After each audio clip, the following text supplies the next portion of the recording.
इस वीडियो के अंदर मैं सभी के सभी 3 मार्क के इंपॉर्टेंट क्वेश्चन डिस्कस करूंगा आंसर्स के साथ। तो question as well as answer हम देखेंगे।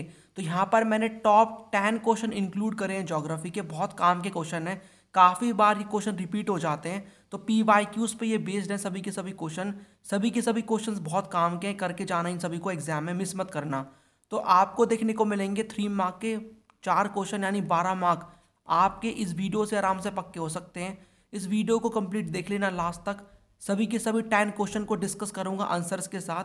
बाकी आपको जो कंप्लीट प्लेलिस्ट है उसका लिंक आपको नीचे मिल जाएगा ज्योग्राफी का। उसके अंदर जो इंपॉर्टेंट टॉपिक की जो सीरीज चल रही है, जहाँ पर मैंने सभी के सभी जो चैप्टर्स हैं उनके इंपॉर्टेंट टॉपिक्स बताए हैं, समझाए हैं, उनको देख लेना। बहुत काम की सीरीज़ है, ठीक है। यहाँ पर क्वेश्चन दिखाऊंगा, साथ में आंसर बताऊंगा, डिस्कस करेंगे चीज़ों को। तो बिना देरी के शुरू करते हैं। आगे बढ़ने से पहले चैनल को सब्सक्राइब नहीं किया तो करके बेल आइकन ऑन कर दो, इससे आपकी एक भी वीडियो नहीं छूटेगी जो कि मैं अपलोड कर रहा हूँ। काम की वीडियोज़ हैं। लाइक कर देना वीडियो को, प्लेलिस्ट को शेयर कर देना। चलिए फिर स्टार्ट करते हैं। तो यहाँ पर हम पहले क्वेश्चन के साथ डिस्कस करेंगे। तो देखो, यहाँ पर एक क्वेश्चन 3 मार्क का 5 मार्क में भी बन सकता है। तो ऐसा मत मान लेना कि भाई एक क्वेश्चन 3 मार्क का है तो 3 मार्क में ही आएगा। तो थोड़ा सा चेंज करके क्वेश्चन मॉडिफाई करके एग्जाम में आ सकता है। तो आपको उसके लिए प्रिपेयर रहना है, ठीक है। कि भाई एक क्वेश्चन है कि उस क्वेश्चन को अलग फॉर्म में पूछ सकते हैं, तो आपको पहले क्वेश्चन को समझना है वो कहना क्या चाहता है, उसके बाद आप आंसर लिख लेना, ठीक है। उसके बाद यहाँ पर एक और चीज़ कि 3 मार्क का क्वेश्चन 5 मार्क की फॉर्म में भी आ सकता है और 5 मार्क का 3 मार्क की फॉर्म में। तो हम डिस्कस करेंगे। और एक और चीज़ देखो, कैसे अटैम्प्ट करना है आपको, कैसे आंसर लिखने हैं एग्जाम में, वो मैं आपको बताता चलूँगा। और इसके ऊपर अलग से डेडिकेटेड वीडियो में ट्राई करूँगा कि अपलोड कर दूँ कि आंसर कैसे लिखने हैं बोर्ड्स में, ठीक है, फाइनल एग्जाम में। तो यहाँ पर पहला क्वेश्चन है, डिस्टिंग्विश करना है स्मॉल स्केल और लार्ज स्केल जो इंडस्ट्रीज़ हैं उनमें आपको डिफरेंस बताना है by stating 3 points of each other. ठीक है, ठीक है। आपको यहाँ पर क्या बताना है, डिफरेंस बताना है। तो लार्ज स्केल इंडस्ट्रीज़ और स्मॉल स्केल इंडस्ट्रीज़ में, तो लार्ज स्केल इंडस्ट्रीज़ क्या करती हैं, हैवी मशीन्स का यूज़ करती हैं। Small scale industries small power driver machines का यूज़ करती हैं। इसमें हैवी कैपिटलमेंट की ज़रूरत पड़ती है, इसमें स्मॉल कैपिटल, इसमें ह्यूज कैपिटल इन्वेस्टमेंट की ज़रूरत पड़ती है। यहाँ पर स्मॉल अमाउंट ऑफ कैपिटल जो इन्वेस्टमेंट है उसकी ज़रूरत पड़ती है। ये जो इंडस्ट्रीज़ है मोस्टली डेवलप्ड जो कंट्रीज़ है वहाँ पर देखने को मिलती हैं और वहाँ पर ये एम्प्लॉयमेंट प्रोवाइड करती हैं। अगर हम देखें स्मॉल स्केल इंडस्ट्रीज़ ये डेवलपिंग कंट्रीज़ में देखने को मिलती है, वहाँ पर ही एम्प्लॉयमेंट प्रोवाइड करती हैं। आप यहाँ पर और भी चीज़ें लिख सकते हो, जैसे कि एनर्जी, ठीक है। यहाँ पर एनर्जी की रिक्वायरमेंट बहुत कम होती है स्मॉल स्केल इंडस्ट्रीज़ में, ठीक है। यहाँ पर एनर्जी की रिक्वायरमेंट काफ़ी ज़्यादा होती है।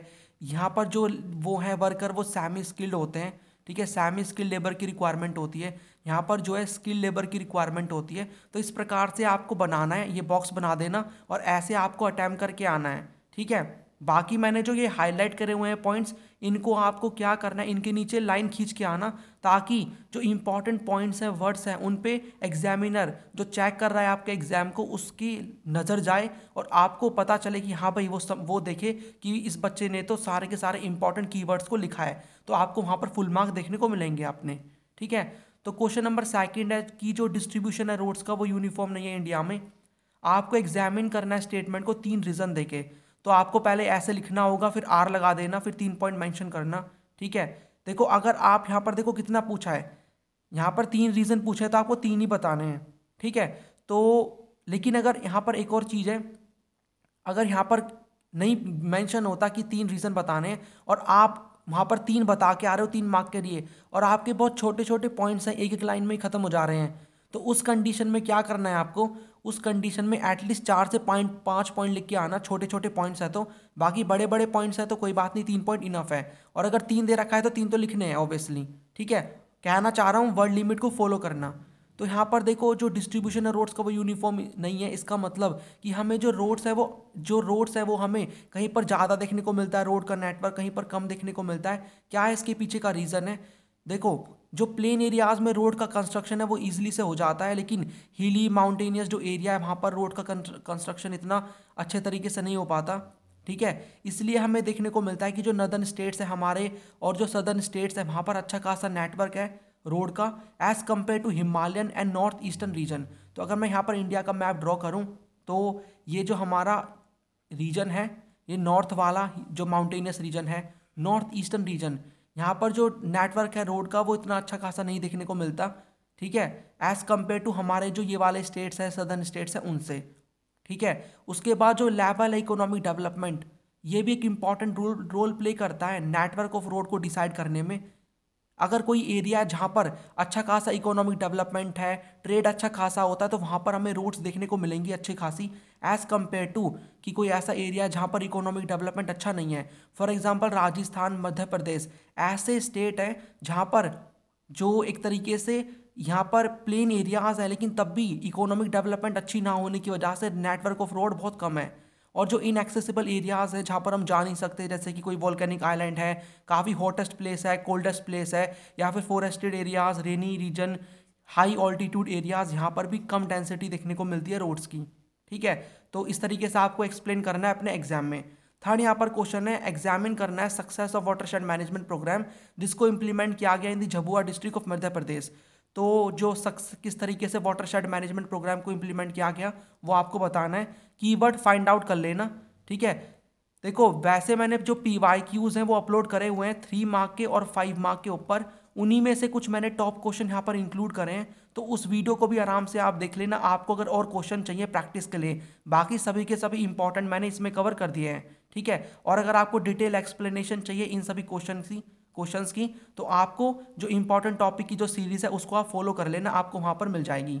ठीक है, तो यहाँ पर हम डिस्कस करेंगे कि किस तरीके से यहाँ पर देखो जो वाटरशेड मैनेजमेंट प्रोग्राम है उससे जो डिग्रेडेशन है लैंड का वो बहुत कम हुआ है, सॉइल की क्वालिटी इंप्रूव हुई है, और जो 20% टोटल एरिया झाबुआ डिस्ट्रिक्ट का उसको ट्रीट किया गया है वाटरशेड मैनेजमेंट के थ्रू।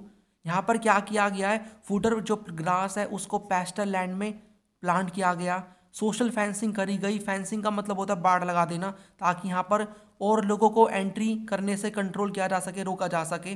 ठीक है, और हर हाउस होल्ड ने, आप एक पॉइंट यहाँ पर और लिख सकते हो, आपकी बुक में दे रखा है, हर हाउस होल्ड ने क्या किया है यहाँ पर एक तरीके से जो एक ट्री क्या किया है हर हाउस होल्ड ने प्लांट किया है। ठीक है, ये भी आप यहाँ पर लिख सकते हो। तो आपको अपनी लैंग्वेज में लिखना है, बस आप समझ लो क्या किस क्वेश्चन का आंसर क्या होगा, एग्जाम में अपनी लैंग्वेज में लिख के आ जाना। There is no need to mug up the bookish language. ठीक है, थर्ड यहाँ पर क्वेश्चन है, आपको 3 प्रॉब्लम बतानी है, major problem of slums in India. तो देखो स्लम्स क्या होते हैं, एनवायरमेंटली इनकॉम्पेटेबल डिग्रेडेड एरियाज होते हैं सिटीज़ के। ठीक है, यहाँ पर वो लोग रहते हैं जो कि माइग्रेट होके आते हैं, कहाँ से, rural areas to urban areas, तो रूरल एरियाज से अर्बन एरियाज से माइग्रेट होके आते हैं एम्प्लॉयमेंट के लिए, लिवलीहुड के लिए। ठीक है, और हाई रेंट की वजह से, हाई कॉस्ट ऑफ लैंड की वजह से ये एफोर्ड नहीं कर पाते प्रॉपर हाउसिंग, और इसीलिए वो इन एरियाज में रहने लग जाते हैं। ठीक है, अब कौन कौन सी प्रॉब्लम ये फेस करते हैं, तो 3 दे रखी है मैंने यहाँ पर 4 एक्सप्लेन कर रखी है, एनी 3 यू कैन मेंशन। तो यहाँ पर देखो लीस्ट चॉइस रेजिडेंशियल एरियाज होते हैं, भाई कौन पसंद करेगा इन एरियाज को, ब्रोकन डाउन हाउसेज होते हैं, बैड हाइजीनिक कंडीशन होती है, पुअर वेंटिलेशन होता है। ठीक है, और ये बेसिक फैसिलिटीज़ भी नहीं होती, ड्रिंकिंग वाटर की, लाइट की, टॉयलेट की। हेल्थ रिलेटेड प्रॉब्लम ये फेस करते हैं, illness, malnutrition, prone to various diseases. ठीक है, इनकी जो लेवल ऑफ इनकम है वो बहुत लो होती है, जिसकी वजह से ये अपने बच्चों को स्कूल में भी नहीं भेज पाते। पॉवर्टी की वजह से इन्हें यहाँ पर ड्रग अब्यूज़, एल्कोहलिज्म, ठीक है, crime, vandalism, escapism, apathy, social exclusion, इन सभी प्रॉब्लम को फेस करना पड़ता है। और ये क्या करते हैं, ऐसी जगह काम करना पड़ता है जहाँ पर सैलरी बहुत कम मिलती है, अनऑर्गेनाइज जो सेक्टर है जहाँ पर कोई भी सिक्योरिटी नहीं है, वहाँ पर इन्हें काम करना पड़ता है कम सैलरी में। ठीक है, तो कई सारी प्रॉब्लम ही फेस करते हैं। तो आप आसपास अपने स्लम्स तो देखते हो, तो क्या आप वहाँ से, आपको माइंड में आपकी क्लैरिटी नहीं है, तो आपके माइंड में क्लैरिटी है ना, तो आप जो भी चीज़ आसपास देख रहे हो वही ज्योग्राफी है, उसको आप थोड़ा, अगर आपको कल को कोई ऐसा क्वेश्चन आता है जो समझ में नहीं आ रहा, उसके कीवर्ड को फाइंड आउट करो और उसके बारे में लिखना शुरू कर दो।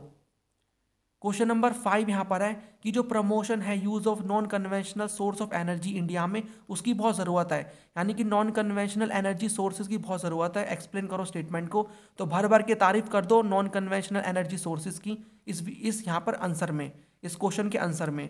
तो यहाँ पर आप क्या क्या लिखोगे कि देखो जो नॉन कन्वेंशनल यानी कि रिन्यूएबल एनर्जी सोर्सेज, ठीक है, वो बहुत चीप होते हैं, रिन्यूएबल होते हैं। जो यहाँ पर फॉसल फ्यूल्स है यानी कि जो यहाँ पर नॉन रिन्यूएबल हैं, ठीक है, उनकी एक तरीके से लिमिटेशन काफ़ी ज़्यादा है। इसकी वजह से बहुत ज़रूरत है, अर्जेंट नीड है किसके लिए, अल्टरनेटिव एनर्जी सोर्सेज के लिए। और यहाँ पर जो नॉन कन्वेंशनल, देखो यहाँ पर देखो नॉन कन्वेंशनल का मतलब रिन्यूएबल एनर्जी के sources, solar, wind, geothermal, hydro, ठीक है। तो यहाँ पर जो नॉन कन्वेंशनल और जो रिन्यूएबल सोर्स हैं वो क्या करते हैं, कार्बन डाइऑक्साइड एमिशंस को कम करते हैं, ठीक है। इनएग्जॉस्टिबल होते, ख़त्म नहीं होते, यानी कि लिमिटेड क्वांटिटी में प्रेजेंट नहीं है, काफ़ी क्वांटिटी में प्रेजेंट है, ठीक है। और एनवायरनमेंट फ्रेंडली होते हैं। इनकी जो कॉस्ट ऑफ ऑपरेशन भी बहुत कम होती है, बस आपको इनिशियल कॉस्ट बियर करनी है। यानी कि आपको अगर कल को सोलर पावर प्लांट सेटअप करना है तो आपको स्टार्टिंग की कॉस्ट का पैसा लगाना पड़ेगा, ठीक है। बाद में आपको आराम से आप एनर्जी को वहाँ पर एक्सट्रैक्ट कर सकते हो और यूज़ कर सकते हो, ठीक है। तो कीवर्ड है non conventional source of energy, उसके बारे में मेंशन करना है। नेक्स्ट यहाँ पर क्वेश्चन नंबर 6 है कि कैसे जो नेचुरलाइजेशन है ह्यूमंस का वो डिफरेंट है from the humanisation of nature. तो आपकी बुक में दोनों टर्म्स दे रखे हैं, इसको मैंने बहुत ही अच्छे से एक्सप्लेन करा है अपनी वीडियो में, तो सर्च कर सकते हो आप यूट्यूब पे, chapter 1 human geography nature and scope by humanities lover, आपको वीडियो मिल जाएगी, ठीक है। तो यहाँ पर आप देख सकते हो किस तरीके से यहाँ पर पहले क्या हो रहा था, ह्यूमंस काफ़ी ज़्यादा डिपेंडेंट थे नेचर के ऊपर, लेकिन बाद में यहाँ पर क्या होता है कि जो ह्यूमन है वो नेचर से क्या करते हैं, बहुत सारी पॉसिबिलिटीज़ क्रिएट करते हैं। तो जो भी रिसोर्सेज है उनसे कई सारी चीज़ें बनाते हैं। तो उसके बारे में एक बार आप पॉज करके रीड कर लो, वही यहाँ पर दे रखा है किस तरीके से इंटरेक्शन हो रहा है यहाँ पर, ठीक है। यहाँ पर एक तरीके से क्या हो रहा है, ह्यूमंस अडेप्ट हो रहे हैं नेचर के थ्रू। और यहाँ पर टेक्नोलॉजी उस टाइम पे बहुत कम थी, यहाँ पर टेक्नोलॉजी काफ़ी ज़्यादा देखने को मिलती है। यहाँ पर उस टाइम पे जो लोग थे वो नेचर की सुनते थे, उससे डरते थे, उसकी पूजा करते थे। यहाँ पर लोग पॉसिबिलिटीज़ क्रिएट करेंगे अपने नेचर से, नेसेसिटी से स्टेट ऑफ फ्रीडम की तरफ जाएंगे, ठीक है। यहाँ पर डायरेक्ट डिपेंडेंस देखने को मिलता है ह्यूमंस का नेचर के ऊपर। यहाँ पर लोग इतने कम्प्लीटली डिपेंड भी नहीं है नेचर पे, बल्कि नेचुरल चीज़ों से वहाँ से रिसोर्सेज जो भी मिल रहे हैं उनसे कई सारी चीज़ें और बना रहे हैं, टेक्नोलॉजी डेवलप कर रहे हैं, ठीक है। और इससे एसोसिएटेड थ्योरी कौन सी है, वो है एनवायरमेंटल डिटर्मिनिज्म, और इससे एसोसिएटेड थ्योरी है पॉसिबिलिज्म, ठीक है। तो डिटेल में आपको समझना है तो आप वहाँ पर देख सकते हो उस वीडियो को, बाकी मैंने कंटेंट आपको बता दिया क्या लिखना है। तो डिफरेंस बिटवीन टाइप में आपको ऐसे पॉइंट्स यहाँ पर बताने हैं, बीच में लाइन खींच देना, ये तो टेढ़ी हो गई लाइन, कोई बात नहीं, ठीक है, आपको समझ में आ गया। तो बीच में आपको लाइन खींच देनी है, ठीक है, बीच में लाइन खींच देना और आपको आंसर बताना है। क्वेश्चन नंबर यहाँ पर 7 है, many of the modern towns जो इंडिया में डेवलप हुए हैं वो डेवलप हुए हैं during the period of British domination. Explain करना है ब्रीफ में। तो जब इंडिया पे अंग्रेजों का रूल चल रहा था उसी टाइम पे मॉडर्न टाउन्स जो आज हम देखते हैं वो डेवलप होते हैं, जैसे कि वो ट्रेडिंग पोर्ट्स सेटअप करते हैं, सूरत, दमन, गोवा, पौंडीचेरी, प्रेजेंट डे पुडुचेरी, ठीक है। कई सारे वो क्या करते हैं, कई सारी जो 3 प्रिंसिपल जो नोड्स हैं, ठीक है, उन पे अपनी पावर कंसोलिडेट करते हैं, अपनी पकड़ मजबूत करते हैं, मुंबई, चेन्नई, कोलकाता, ठीक है।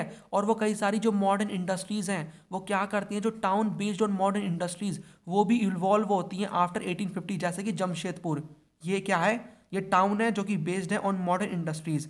कई सारे एडमिनिस्ट्रेटिव सेंटर ये सेटअप करते हैं, हिल टाउन सेटअप करते हैं, military areas, administrative areas setup करते हैं, और बाद में एक टाउन को दूसरे टाउन से जोड़ने के लिए रेलवेज भी ये लेकर आते हैं। तो किस तरीके से यहाँ पर डेवलपमेंट होता है टाउन्स का, ठीक है, अंग्रेजों के द्वारा, वो आपको एक्सप्लेन करना है। क्वेश्चन नंबर यहाँ पर 8वां है कि कैसे रेन वाटर हार्वेस्टिंग ने हेल्प किया in the development of certain areas of India, explain with example. तो रेन वाटर हार्वेस्टिंग की तारीफ कर दो, उसके बारे में उसके एडवांटेजेस बता दो यहाँ पर कि भाई वो चीप होती है, एनवायरनमेंट फ्रेंडली होती है, ठीक है। इसके थ्रू हम स्टोर कर सकते हैं रेन वाटर को बोरवेल्स में, गड्ढों में, पिट्स में, रिचार्ज करने के लिए काम आती है ग्राउंड वाटर। इससे जो क्वालिटी है ग्राउंड वाटर की वो इम्प्रूव होती है, क्यों, क्योंकि अगर कोई पल्यूटेंट है, फ्लोराइड जैसे कि नाइट्रेट, अगर कोई भी ये पल्यूटेंट है वो यहाँ पर कम हो जाएंगे, क्योंकि यहाँ पर रेन वाटर क्या करता है, वाटर को डाइल्यूट कर रहा है, वाटर और ज़्यादा ऐड कर रहा है, जिसकी वजह से फ्लोराइड, नाइट्रेट जैसे जो ये पल्यूटेंट्स हैं इनकी क्वालिटी यहाँ पर क्वांटिटी कम हो जाती है, और उसकी वजह से ग्राउंड वाटर जो है यहाँ पर उसकी क्वालिटी इंप्रूव हो जाती है। ये हेल्प करता है in the prevention of soil erosion and flooding condition. इससे जो सॉल्ट वाटर इंट्रूजन है, यानी कि जो सॉल्ट वाटर की क्वालिटी है वो कम, जो क्वांटिटी है वो बहुत ज़्यादा कम हो जाती है, ठीक है। तो सॉल्ट वाटर की जो यहाँ पर क्वांटिटी है उसको कम करने में भी हेल्प करता है यहाँ पर ये रेन वाटर हार्वेस्टिंग। तो इससे रिलेटेड क्वेश्चन आ सकता है। तो जो वाटर शेड मैनेजमेंट प्रोग्राम है एंड रेन वाटर हार्वेस्टिंग दोनों कंबाइन करके भी पूछे जा सकते हैं 5 मार्क में। दोनों यहाँ पर हमने कवर कर लिए हैं। ठीक है, कि चीप होता है, एनवायरमेंट फ्रेंडली होता है, इससे हम रिचार्ज कर सकते हैं ग्राउंड वाटर को, यहाँ पर जो क्वालिटी है वाटर की ये इंप्रूव होती है, सोइल इरोजन फ्लडिंग कंडीशन को प्रिवेंट करने में काम आता है, इससे जो सॉल्ट यहाँ पर क्वांटिटी है सॉल्ट की वाटर में उसको भी हम कम करने के लिए इसको यूज़ कर सकते हैं। ठीक है, लास्ट सेकंड क्वेश्चन है क्वेश्चन नंबर 9 की जो इंडिया का मोस्टली जो ट्रेड होता है फॉरेन ट्रेड वो सी रूट्स के थ्रू होता है। तो देखो इंडिया का जो मोस्टली ट्रेड है, बाकी अगर हम देखें वो कंट्री जो कि नदी के किनारे है, ठीक है, उसका भी मोस्टली ट्रेड सी रूट्स के थ्रू होता है। भाई क्यों होगा, ये चीप होती है, इसमें कोई टर्बुलेंस देखने को नहीं मिलता। इंडिया की जो कोस्ट लाइन है वो बहुत लॉन्ग है, यानी कि ये वाली कोस्ट लाइन पानी के जो किनारे है कोस्ट लाइन, यहाँ पर है अरेबियन सी, यहाँ पर बे ऑफ बंगाल, यहाँ पर इंडियन, ठीक है, यहाँ पर है इंडियन ओशियन। तो इसकी वजह से यहाँ पर मोस्टली ट्रेड हमारा होता है सी रूट्स के थ्रू, और ये 3 साइड से सी से कनेक्टेड है, ये भी एक रीज़न है। तो पॉज करके रीड कर लो कैसे आपको लिखना है, बाकी मैंने आपको बता दिया। क्वेश्चन नंबर यहाँ पर 10th है, डिस्क्राइब करना है आपको 3 फीचर बताने हैं कोंकण रेलवे के। तो कोंकण रेलवे आपकी बुक में ट्रांसपोर्ट एंड कम्युनिकेशन वाला चैप्टर है, वहाँ पर एक बॉक्स दे रखा है, उसमें बता रखा है कोंकण रेलवे के बारे में। तो 3 फीचर यहाँ पर हम देख सकते हैं कि जो कंस्ट्रक्शन हुआ है कोंकण रेलवे का, one of the biggest achievement है इंडियन रेलवे की। इसको बनाया गया in the toughest terrain between Arabian sea and western ghat, 760 kilometre long line है ये। ठीक है, ये क्रॉस करती है स्मॉल और big 146 reverse, 2000 bridges, approximately 91 tunnels on Ghat mountains. ये इसमें जो एशिया का लॉन्गेस्ट रेल टनल है वो इसी रूट पे लाई करता है। ये कनेक्ट करता है जो रोहा जो कि महाराष्ट्र में है टू मैंगलोर जो कि कर्नाटका में है। तो ये सभी फीचर्स हैं किसके, कोंकण रेलवे के। तो इसके बारे में क्वेश्चन बन सकता है, बाकी इन क्वेश्चन से एमसीक्यूज बन सकते हैं। ठीक है, तो इस वीडियो के अंदर सभी के सभी क्वेश्चन को मैंने आपको बता दिया आंसर के साथ, आप सभी की काफ़ी डिमांड थी इसलिए। बाकी मैं 5 मार्क के ऊपर भी लेकर आ जाऊंगा वीडियो, जहां पर हम 10 से 12 क्वेश्चन मैं टॉप क्वेश्चन डिस्कस करूंगा आंसर के साथ। बाकी आपको इन आंसर की एक्सप्लेनेशन और भी डिटेल में जाननी है टॉपिक के साथ, कि भाई यहाँ पर इस टॉपिक के बारे में और हम जान लें अच्छे से, तो आप मेरी इंपॉर्टेंट टॉपिक की जो सीरीज है उसको देख लो। 10 से 12 मिनट, 10 से 15 मिनट के अंदर हर चैप्टर को ये मैंने वहाँ पर इंपॉर्टेंट टॉपिक्स कवर करे हैं, बहुत काम की वो वीडियो है। ठीक है, उनको देख लो, आपको चीज़ें समझ में आ जाएंगी। बाकी मैंने यहाँ पर कोशिश करी है कि सारे आपके आंसर समझा दूँ अच्छे तरीके से। तो यहाँ पर हमने 10 क्वेश्चन को डिस्कस कर लिया है, बाकी 5 मार्क के ऊपर वीडियो आ जाएगी। कंप्लीट प्लेलिस्ट का लिंक नीचे मिल जाएगा, सारी की सारी वीडियोस काम की हैं, फटाफट से देख लो, स्पीड में करके देखनी है स्पीड में करके देख लो, बट देख लो बहुत आपको हेल्प मिलेगी। ठीक है, बाकी मैं आपको मिलूंगा 5 मार्क की इंपॉर्टेंट क्वेश्चन की वीडियो में, जहाँ पर हम डिस्कस करेंगे क्वेश्चंस। तो वीडियो को लाइक कर देना। ठीक है, चलिए फिर मिलते हैं नेक्स्ट वीडियो में। ये है इस वीडियो का end. Thanks for watching and as always god bless you all.